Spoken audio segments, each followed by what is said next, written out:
PJR Cikampek viral lagi. Wah, ada apa ini?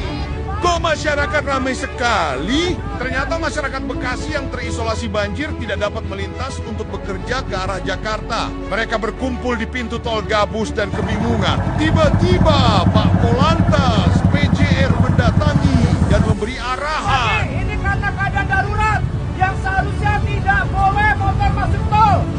Namun karena polisi sayang masyarakat, kita kasih akses. Akhirnya sekitar 300 lebih pengguna sepeda motor diajak Pak Polantas jalan-jalan gratis masuk tol ke arah exit Tarumajaya menuju Jakarta. Dengan dikawal penuh, mereka sangat berterima kasih. Terlihat pemandangan indah tol menjadi pemandangan yang baru bagi pengguna roda 2. Wah, banjirnya seperti laut. Sepeda motor tidak diperbolehkan masuk ke dalam tol. Namun ini demi kemanusiaan saat situasi bencana. Pak Polantas diskresi dan memberikan pelayanan yang mulia. Patut ditiru nih Pak Polisi baik lainnya.